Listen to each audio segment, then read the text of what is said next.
Why? Hello and welcome everybody.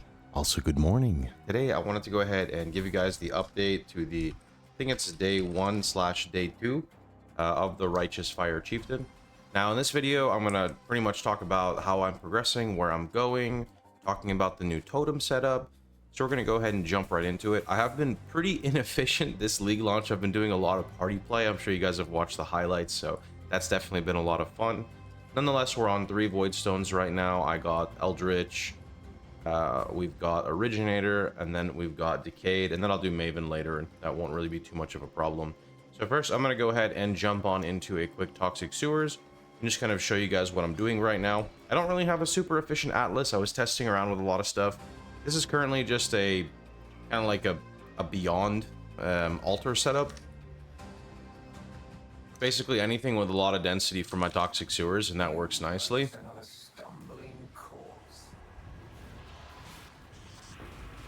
I am officially, as of now, using the Searing Bond of Detonation. Sorry, not Searing Bond of Detonation. That's another video. But officially using the Scorching Ray of Immolation totems. And I will tell you that it does have some level of nuance to it. You don't really want to swap too early. More importantly, you don't really want to swap until you make a shield like this. Sorry, with the +1 max number of totem.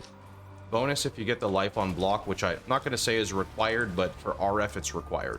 But for the totem setup, you just need that +1 totem shield.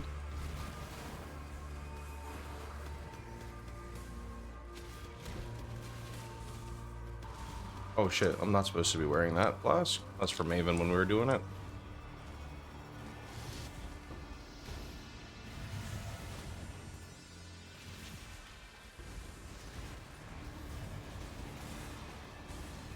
Remember that Righteous Fire builds synergize specifically with density. The more monsters we have in our map, the better, because of our Hinekora. One thing I have noticed, a little bit of a tangent, is that Abyss for some reason cannot be exploded. So if we're going to do Abyss, we're going to have to pair it with Beyond so that we can trigger Beyond, explode the Beyond, kind of like how we did Harbinger.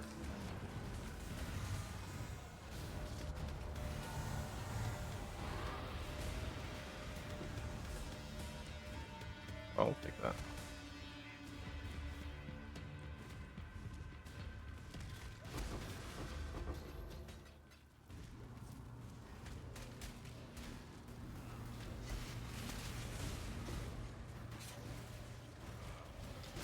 I would not say this character is very geared right now. There's one item I have that's expensive, and that's about it. It doesn't really do much for this content that I'm in. But again, I'll talk about my gear and show you guys.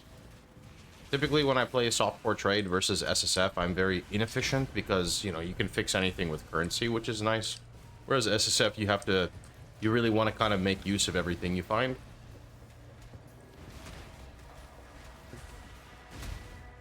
Okay. Yeah, so let's talk about the character. I'm currently using a really crappy scepter that I picked up for, I don't know, like 5 chaos. I mainly took it for that huge cast speed to hit breakpoints for Scorching Ray of Immolation. Realistically, it's not worth it.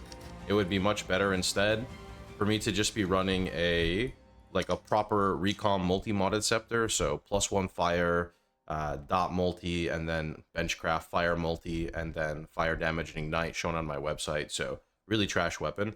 Here I've got Punishment, Hexbloom, and Life Tap. Over here I've got a ring. I gambled. Gambling is actually really strong right now because of the league mechanic. You get so much gold. Honestly, I feel all new players should be spamming the league mechanic and just gambling and getting baseline gear. It's incredibly powerful. Here's another ring I picked up, primarily for the dexterity and the cast speed. Again, to hit breakpoints for the Scorching Ray totem. Not going to talk about that this second. Amulet, kind of crappy. Ideally, you want an amulet with damage over time multiplier, as it's quite literally a multiplier for you.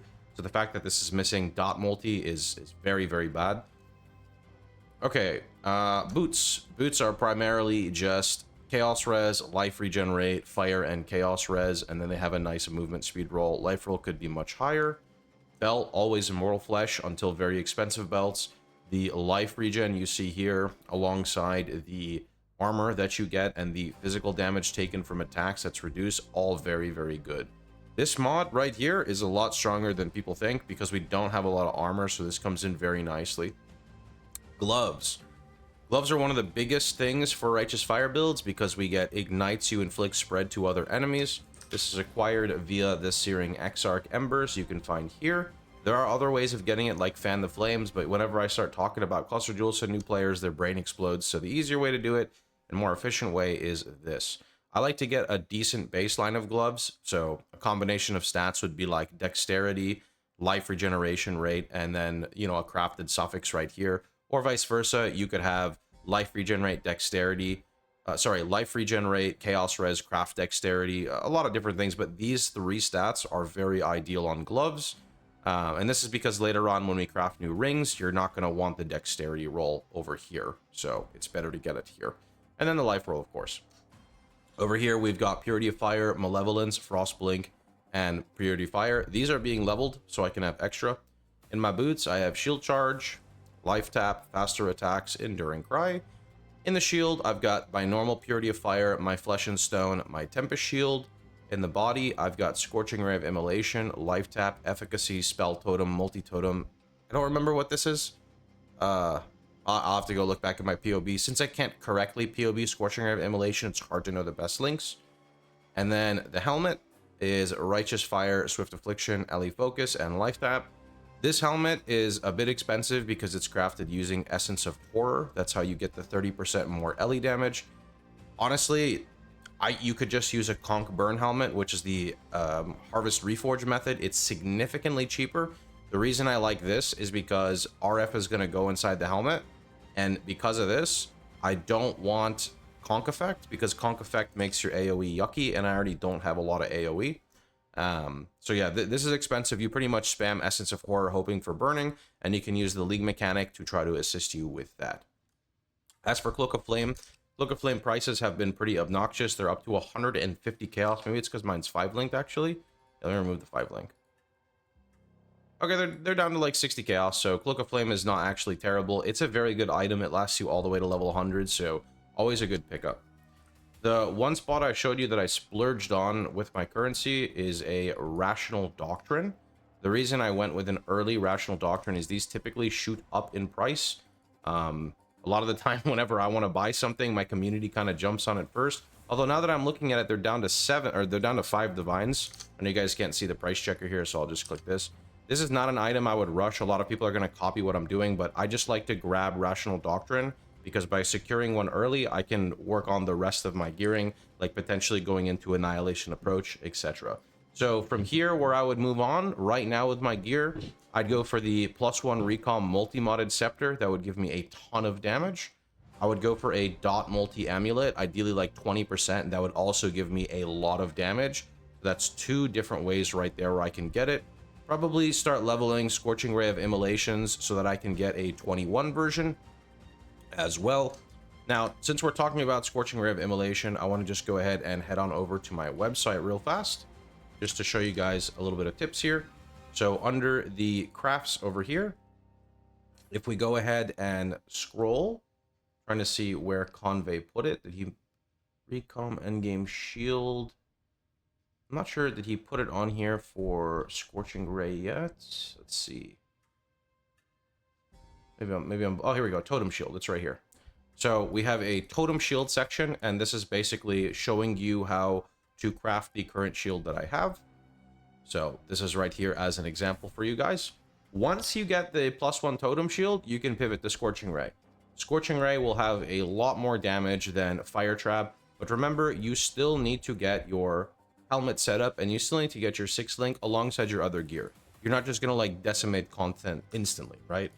One other note about Scorching Ray of Immolation is you want to stack as much totem placement speed as possible. Your goal is to summon the totems. They cast for like a nanosecond, and then they switch, right? I think actually right here, I might not have enough cast speed. This is your goal. You're literally just spamming like this. If your totems don't get a chance to hit, it means you have too much placement speed / too little cast speed. This is very, very important. Whenever you're doing this, you're basically reapplying the application of Scorching Ray, and you can get upwards of 70 stacks by doing this. When you do this, this is when duration starts kicking in, and duration becomes obnoxiously strong for scaling as like a new vector, right? There is another gem you can use called Searing Bond of Detonation.